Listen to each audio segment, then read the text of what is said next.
అందరికీ నమస్కారం అండి. శాసనసభ నియమావళికి వ్యతిరేకంగా, సభ సాంప్రదాయాలు మర్యాదలకు వ్యతిరేకంగా, అక్కడ ఉన్న నిబంధనలకు వ్యతిరేకంగా కనీసం ఇంకిత జ్ఞానం లేని వ్యక్తి జగన్మోహన్ రెడ్డి గారు. ప్రతిపక్ష నేత హోదా కావాలి అని ఆయన డిమాండ్ చేయడం అనేది ఎంత హాస్యాస్పదమో ఈరోజు గౌరవ సభాపతి గారు ఆయన ఇచ్చిన రూలింగ్లో రాష్ట్ర ప్రజలందరికీ కూడా అర్థమయ్యే విధంగా చాలా చక్కగా తీర్పిచ్చారు. ఆ రూలింగ్తో పాటు జనసేన నుంచి మేము డిమాండ్ చేశాం, ఖచ్చితంగా దీనిపైన ఒక చర్చ జరగాలి, కమిటీ ఆన్ ప్రివిలేజెస్కి ఇది రెఫర్ చేయాలి. ఎందుకంటే సభాపతి గారు హౌస్ కస్టోడియన్, మాకు వచ్చే గౌరవం కానివ్వండి, మాకు వచ్చే మర్యాద కానివ్వండి, సభాపతి స్థానాన్ని గౌరవించుకుంటేనే సభ్యులందరూ కూడా అదే విధంగా వస్తారు. కానీ జగన్మోహన్ రెడ్డి గారు ప్రజాస్వామ్య పద్ధతికి విరుద్ధంగా నోరు దొరికింది కదా అని ఇష్టం వచ్చినట్టు మాట్లాడుకుంటూ తనకున్న మాధ్యమాల ద్వారా ప్రజల్లో ఒక నెరేటివ్ తీసుకెళ్ళడానికి చేసిన ప్రయత్నాన్ని జనసేన పార్టీ నుంచి మేము ఖండిస్తున్నాం. ప్రత్యేకంగా ఈరోజు మా పార్టీ అధ్యక్షులు, రాష్ట్ర ఉప ముఖ్యమంత్రి పవన్ కళ్యాణ్ గారి గురించి ఆయన చేసిన విమర్శలు చాలా బాధ కలిగించినాయి. మన స్థానం ఏంటని నిర్ణయించేది మన ప్రజలు. వై నాట్ 175 అని ఎగిరిన మనిషి 11కి పడిపోతే మతి సీమితం పోయినట్టు ఉంది. ఆయనకు అర్థం కావడం లేదు. పవన్ కళ్యాణ్ గారు ఆ రోజు ఏం చెప్పారంటే, leader of opposition is a status, is a post. దాన్ని మీరు డిమాండ్ చేయలేరు. ఈ 5 సంవత్సరాలు దాని గురించి మర్చిపోండి. మీరు శాసనసభకు వచ్చి చర్చల్లో పాల్గొని ప్రజా సమస్యలపైన మీరు మాట్లాడండి అనే అంశం పైన ఆయన మాట్లాడినప్పుడు ఒక విలేకరి మరి వైఎస్ఆర్సీపీకి 39% ఓట్ షేర్ వచ్చిందని డిమాండ్ చేస్తున్నారు అన్నప్పుడు అది మన భారతదేశంలో లేదు, మన సాంప్రదాయాల్లో లేదు. అది జర్మనీ లాంటి దేశంలో ప్రపోర్షనల్ ఓట్ షేర్ ఉన్నప్పుడు వాళ్ళకి పరిపాలనలోనూ ఆ ప్రజాస్వామ్య పద్ధతుల్లోనూ అవకాశం ఉంటుంది. కాబట్టి నిజంగా మీరు అది కోరుకుంటే జర్మనీకి వెళ్ళి పోటీ చేయమని చెప్పారు. ఏం మాట్లాడుతున్నాడు ఆయన అసలు ఈ రోజున? అసలు బేసికల్గా వైఎస్ఆర్సీపీ గతంలోనే మేము చెప్పాం, జనసేన పార్టీ నుంచి తాడు బొంగరం లేని పార్టీ ఇది. ఈ రోజుకి వాళ్ళకి సభ్యత్వం లేదు. లైఫ్ టైం ప్రెసిడెంట్గా ఆయన తీర్మానం చేసుకున్నాడు. ఎల్లకాలం అతనే అధ్యక్షుడని ఒక సభ ఏర్పాటు చేసి వారి తల్లిని పక్క దించేసి ఇతను ప్రకటించుకున్నాడు. ఎలక్షన్ కమిషన్ ఆఫ్ ఇండియా దాన్ని ఖండించింది. అటువంటి సిస్టమే లేదు, అటువంటి ప్రొసీజరే లేదు, మీరు ఎట్లా డిసైడ్ చేసుకుంటారు మీ పార్టీ ప్రెసిడెంట్ ఎవరు, అది ఆ విధానం కాదని ఆ రోజు చురకలు వేసింది. అందుకనే అంటున్నాను నేను, ఇంకిత జ్ఞానం లేని వ్యక్తి, రూల్స్ పాటించని వ్యక్తి, తన సొంత వైఎస్ఆర్సీపీ పార్టీకి సభ్యత్వం లేదు. ఈరోజు వారి పార్టీ అధ్యక్షుడు ఎవరో కూడా వాళ్ళు తేల్చుకోలేని పరిస్థితిలో వాళ్ళు జనసేన పార్టీ పైన, మా పార్టీ అధ్యక్షుడు పవన్ కళ్యాణ్ గారి పైన చేస్తున్న వ్యాఖ్యలు నిజంగా చాలా విచిత్రంగా అనిపిస్తున్నాయి. పవన్ కళ్యాణ్ గారు ఏనాడు కూడా ప్రతిపక్షంలో ఒకలా, ప్రభుత్వంలో ఒకలా వ్యవహరించే మనిషి కాదు. మీరందరూ గతంలో చూశారు కౌలు రైతులను ఏ విధంగా పవన్ కళ్యాణ్ గారు ఆదుకున్నారు. ఆత్మహత్యలు విపరీతంగా పెరిగిపోతుంటే జగన్మోహన్ రెడ్డి గారి పరిపాలనలో ఆయన స్వయంగా 5 కోట్ల రూపాయల విరాళం ఆ రోజు ప్రకటించి రాష్ట్ర వ్యాప్తంగా మేము కౌలు రైతు భరోసా సభలు నిర్వహించి జిల్లాల్లో చివరికి నీ సొంత పులివెందుల నియోజకవర్గంలో 24 మందికి ₹1,00,000 చొప్పున పవన్ కళ్యాణ్ గారు అందించారు. నువ్వా మాట్లాడేది ఆయన గురించి? ఏనాడైనా నీ ప్రజా జీవితంలో ₹1 నువ్వు ఇచ్చావా? ఒక దాతగా నిలబడ్డావా? ఎవరన్నా ఆదుకున్నావా? ఎన్ని వేల మందికి పవన్ కళ్యాణ్ గారు తన సొంత నిధులు అందించి కార్యక్రమాలు చేసుకుంటూ వచ్చారు. ఎందుకు అంత విపరీతమైన ఆలోచన? ఎందుకు మీరు ఈ రోజున యువత గురించి మాట్లాడుతున్నాడు ఆయన? 44 లక్షల మందికి ఆయన ఉద్యోగాలు ఇచ్చాడంట. మరి వాలంటీర్స్ని ఏ విధంగా నిలబెట్టిన నువ్వు మోసం చేసావు, ముంచావు? చెప్పా చేయకుండా కనీసం వాలంటీర్స్ వాళ్ళ టర్మ్ ఎక్స్టెండ్ కూడా చేయకుండా ఎన్నికలప్పుడు నువ్వు చేసిన వాగ్దానాలు ఏంటి? వాలంటీర్స్కి మార్చిలోనే జియో ఎక్స్పైర్ అయిపోయింది, కనీసం జియోని కూడా నువ్వు ఎక్స్టెండ్ చేయలేదే. వాళ్ళ సంఖ్య కలుపుకొని నువ్వు 44 లక్షల మందికి నువ్వు ఉద్యోగాలు ఇచ్చావంటే యువత నమ్ముతారా? నిన్న ఇచ్చారు అద్భుతమైన తీర్పు. ఆ యువత ఏ విధంగా పట్టభద్రులు ఊహించని విధంగా సుమారు 70% మెజారిటీ వచ్చేటట్టు, ఓట్ బ్యాంక్ వచ్చేటట్టు, ఓట్ షేర్ వచ్చేటట్టు కూటమి ప్రభుత్వానికి అండగా నిలబడ్డారో మీరు అందరూ చూశారు. ఒక ఆర్థిక విధ్వంసం సృష్టించిన మనిషి స్వలాభం కోసం, సొంత ఆస్తుల కోసం గతంలో వాళ్ళ తండ్రి గారు ఉన్నప్పుడు కూడా అదే విధంగా ఉపయోగించుకుని తన 5 సంవత్సరాల పరిపాలన కూడా అదే విధంగా చేశాడు. అసలు సూపర్ 6 గురించి నీకు మాట్లాడే అర్హత ఏదైనా అడుగుతున్నాను నేను.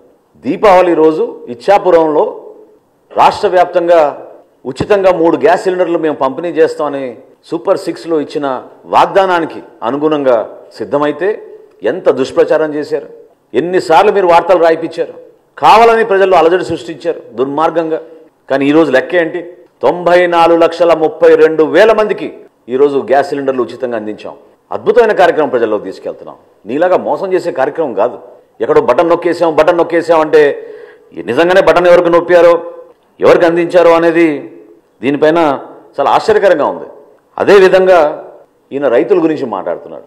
ఈరోజు శాసన మండలిలో కూడా ప్రతిపక్ష నాయకులు ఇతర సభ్యులు మాట్లాడారు. చాలా ఆశ్చర్యం కలిగించింది. విలువలతో కూడిన రాజకీయాలు చేయాలి. మీరు అనే ప్రతి మాటకి కట్టుబడి ఉండాలి. ఎన్నికల ముందు ఒక మాట, ఎన్నికలు అయిన తర్వాత ఒక మాట. ఇప్పుడు మీరు 175 నుంచి 11 దిగిపోయారు కాబట్టి మీరు బురజల్లే కార్యక్రమం చేపడుతున్నప్పుడు మేమే ప్రభుత్వంలో వచ్చినాక ఆశ్చర్యపోయాం. ధాన్యం కొనుగోలు విషయంలో మీరు రైతులను ఎంత మోసం చేశారు. కష్టపడి అహర్నిశలు కృషి చేసి రాష్ట్ర ప్రభుత్వం పైన ఒక నమ్మకంతో రైతులు ధాన్యం మీకు అమ్మితే 1674 కోట్ల రూపాయలు మీరు బాకీలు పెట్టి వదిలి వెళ్ళిపోయారు. ఇది మోసం కాదా? మడం తిప్పనన్న వ్యక్తి ఇది వాస్తవం కాదా? గౌరవ ముఖ్యమంత్రి గారు చంద్రబాబు నాయుడు గారు, అదేవిధంగా గౌరవ ఉప ముఖ్యమంత్రి పవన్ కళ్యాణ్ గారు సమర్థించి ఖచ్చితంగా దీనికి మనం ముందు తీసుకెళ్దామని చెప్పి భరోసా ఇచ్చినాక నెల రోజుల్లోనే మా కూటమి ప్రభుత్వం 1674 కోట్ల రూపాయలు గత ప్రభుత్వం చేసిన బకాయిల్ని మేము రైతులకి తీర్చాం. ధాన్యం కొనుగోలు విషయంలో ఈ రోజున భారతదేశంలో ఎక్కడ జరగని విధంగా ఒక అద్భుతమైన కార్యక్రమం ప్రజల్లో తీసుకెళ్ళాం. రైతాంగాన్ని కాపాడాం. 33,52,000 మెట్రిక్ టన్నుల ధాన్యం ఈ ఖరీఫ్ మాసంలో మేము కొనుగోలు చేశాం. నిన్న సాయంత్రం వరకు 7,772 కోట్ల రూపాయలతోటి ఈ ధాన్యం కొనుగోలు చేశాం. 94.6% 24 గంటల లోపే రైతు ఖాతాల్లోకి జమ చేశాం. అసలు ఊహించగలుగుతారా? మీరు ఎప్పుడైనా ఈ విధంగా నిజాయితీగా పనిచేశారా? ప్రజలకి మీరు అండగా నిలబడాల్సిన బాధ్యతని మీరు విస్మరించుకుని ఈ రోజున మీరు శాసనసభకు కూడా రాకుండా ఏ విధంగా వ్యవహరిస్తున్నారు?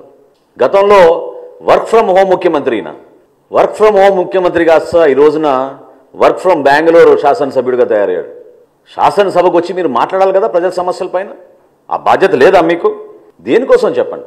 మేము కష్టపడి ఈ రోజున ఆర్థిక ఇబ్బందుల్లో కూడా ప్రతి కార్యక్రమం నెట్టుకుంటూ ప్రజల్లోకి వెళ్తుంటే సివిల్ సప్లైస్ కార్పొరేషనే ఈరోజు 41 కోట్ల రూపాయలు అప్పులు చేసి మీరు వెళ్ళిపోయారు.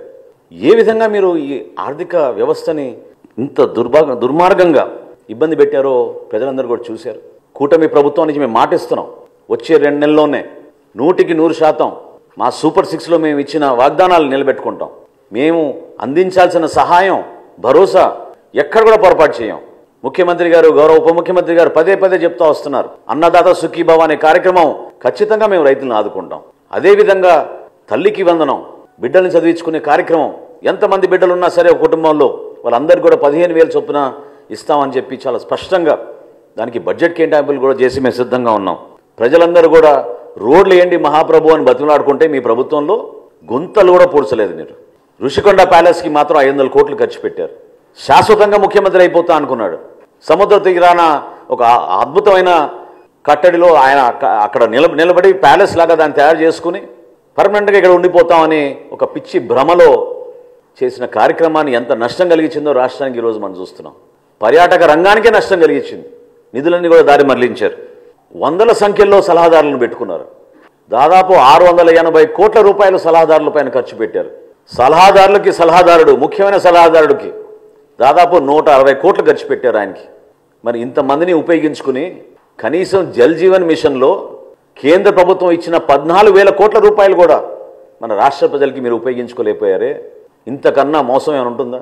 పరిపాలన చేతకాక దద్దమ్మల్లాగా మీరు కూర్చుని మీరు కలిగించిన నష్టం ఈ రాష్ట్రానికి పూడ్చడానికి చాలా సమయం పడుతోంది.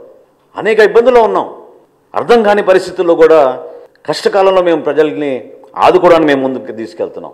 నోరు ఉంది కదా అని నేను దాకా అన్నట్టు వర్క్ ఫ్రమ్ బెంగళూరు ఎమ్మెల్యే అయినా, జనరల్గా శాసనసభ్యులు అసెంబ్లీ అయిపోయిన తర్వాత వాళ్ళ నియోజకవర్గాలకు వెళ్ళి పనిచేసుకుంటారు, ప్రజలకి అందుబాటులో ఉంటారు. ఈయన మాత్రం శాసనసభకి రాడు, బెంగళూరుకి మాత్రం తరచుగా వెళ్ళిపోతూ ఉంటారు. ఏ విధంగా మీరు ప్రజా సమస్యలపైన మీరు నిలబడతారు చెప్పండి? ప్రజలు మీకు ఒక శాసనసభ్యుడిగా మిమ్మల్ని ఎన్నుకున్నారు కదా, దాన్ని మీరు గౌరవించాలి కదా, నిలబడాలి కదా. ఇవన్నీ విస్మరించి కేవలం ఇట్లా ప్రెస్ మీట్లు పెట్టి మీ క్రిమినల్ మైండ్, అంటే నేను అనేది ఈ రోజున పవన్ కళ్యాణ్ గారిని ప్రత్యేకంగా టార్గెట్ చేయాల్సిన అవసరం దేనికోసం వచ్చిందంటే తన రాజకీయ ప్రస్థానంలో ఈ విధంగా ఆయన ముందుకెళ్తూ ఉంటాడు. ఒక క్రిమినల్ మైండ్. మేము కూడా అనొచ్చు కదా, నువ్వు కోడి కత్తికి ఎక్కువ గొడ్డలికి తక్కువ అని. ఏ విధంగా బాబాయ్ హత్య జరిగిందో అందరికీ తెలుసు కదా. ఇది పద్ధత? ప్రజాస్వామ్యంలో మీరందరూ కూడా ప్రత్యేకంగా ఒక పద్ధతి ప్రకారంగా మాట్లాడుకోవడం అలవాటు చేసుకోవాలి. గౌరవ ముఖ్యమంత్రి గారిని, ఆయనకున్న అనుభవం, ఆయనకున్న పరిచయాలు, ఈరోజు భారతదేశంలో ఆయన కష్టపడి జాతికి అంకితం చేసిన అమరావతిని, పోలవరంని, విశాఖపట్నం స్టీల్ ప్లాంట్ని పూర్తిగా మీరు విధ్వంసం పాలు చేస్తే ఏ విధంగా కేంద్రానికి వెళ్ళి అక్కడ ఉన్న భారతీయ జనతా పార్టీ నాయకుల్ని, నరేంద్ర మోడీ గారిని, ఇతర నాయకుల్ని, ఆయన పవన్ కళ్యాణ్ గారు కలిసి రాష్ట్రాన్ని నిధులు తీసుకొస్తున్నారు. కలిసి పనిచేయాల్సిన సందర్భం కాదా ఇదని నేను అడుగుతున్నాను జగన్మోహన్ రెడ్డి గారిని. మీలో ఏమైనా ఇంకిత జ్ఞానం ఉంటే రాష్ట్ర ప్రజల పక్షాన్ని నిలబడండి. అభివృద్ధి కార్యక్రమాల్లో మీరు పాలు పంచుకోండి. సంక్షేమ కార్యక్రమాలు ఎక్కడైనా పొరపాటు జరుగుతుంటే ప్రభుత్వం దృష్టికి తీసుకురండి. ఎన్నికలు ఇంకా చాలా దూరంగా ఉన్నాయి మనకి. ప్రజలు మన ఎన్నుకుంది 5 సంవత్సరాల పరిపాలన అందించమని. అంతేగాని నోరు బారేసుకుని ప్రతిసారి మాట్లాడితే మాత్రం జనసేన పార్టీ మిమ్మల్ని ఈ విధంగా మీరు చేస్తున్న ఈ కార్యక్రమాల్ని ఖచ్చితంగా ఖండిస్తాం. ఇది చాలా తప్పు. ప్రజాస్వామ్యంలో ఒక బాధ్యత గల వ్యక్తిగా, ఒక మాజీ ముఖ్యమంత్రిగా మీరు అందించాల్సిన సలహాలు, సూచనలు మీరు ఇవ్వండి. వ్యక్తిగత విమర్శలకి కించపరిచే విధంగా దానివల్ల మీకు ఏదో ఓట్లు పడిపోతాయనుకుంటే మాత్రం నిన్నటి ఎన్నికలే మీకు దానికి నిదర్శనం.